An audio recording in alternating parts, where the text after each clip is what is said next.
नमस्ते आप सभी को।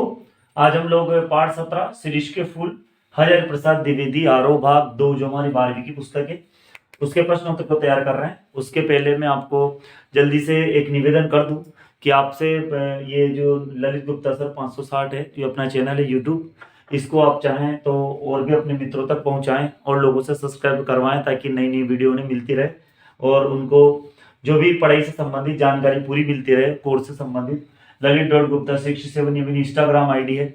आप चाहें तो इस पर भी वीडियो देख सकते हैं और इसको फॉलो कर सकते हो। ये 9587854117 9587954117 ये मेरे मोबाइल नंबर है। आपसे निवेदन है कि आप इसको भी इस पर आप मुझे कांटेक्ट कर सकते हैं। कोई भी नई वीडियो देखनी हो या नई जानकारी कुछ भी आपको समझ में नहीं आ रहा हो तो आप मुझसे व्यक्तिगत रूप से फोन लगा सकते हैं। चलते हैं प्रश्न नंबर 1 पर।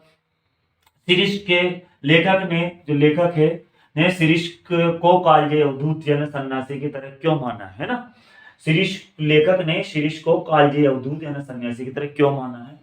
तो लेखक जो है उस लेखक ने जो शिरीष है ना तो लेखक को शिरीष के जो फूल में कालजयी अवधूत की तरह समानता दिखाई दी। लेखक को क्या हुआ, शिरीष के फूल में कालजयी अवधूत है ना सन्यासी की तरह समानता दिखाई दी। अब क्या समानता दिखाई दी देखते हैं।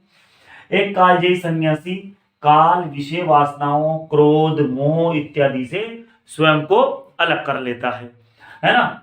और ऐसे ही शिरीष को लेखक ने माना है कि वो भी सन्यासी की तरह पूरी तरह से उस पर भी काल का प्रभाव दृष्टिगोचर नहीं होता है। आगे देखते हैं हम लोग अगले प्रश्न पर। हृदय की जो कोमलता है उसको बचाने के लिए, ये बड़ा प्रश्न है तो मैं आपके सामने इसको रख देता हूं, है ना।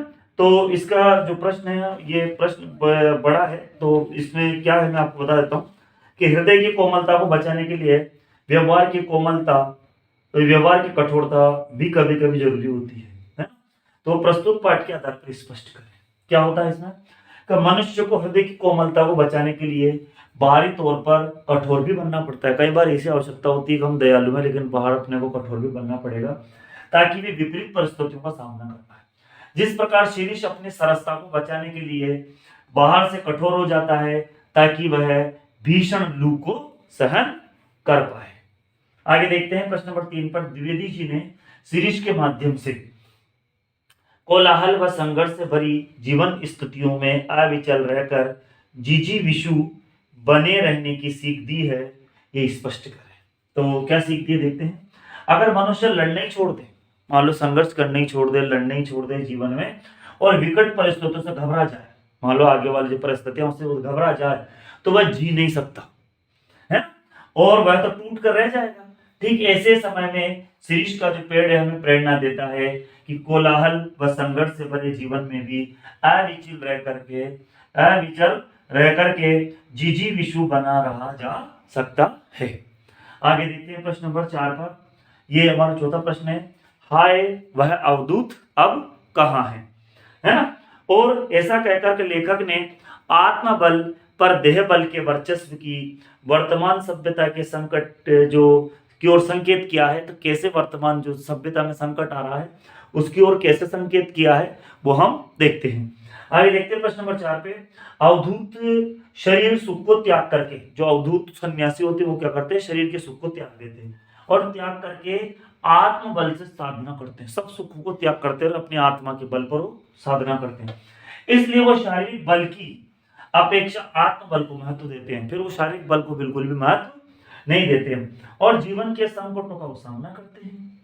ठीक है, किंतु आज सभी लोग धन बल और माया बल जुटाने में लगा, हर व्यक्ति धन और माया जुटाने में लगा हुआ है। इसी कारण आज मनुष्य सभ्यता पर संकट आ रहा है।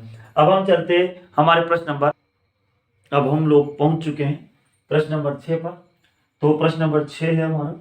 सर्वग्रासी काल की मार से बचते हुए वही दीर्घजीवी हो सकता है जिसने अपने व्यवहार में जड़ता छोड़कर नित्य बदल रही स्थितियों में निरंतर अपनी गतिशीलता बनाए रखी है।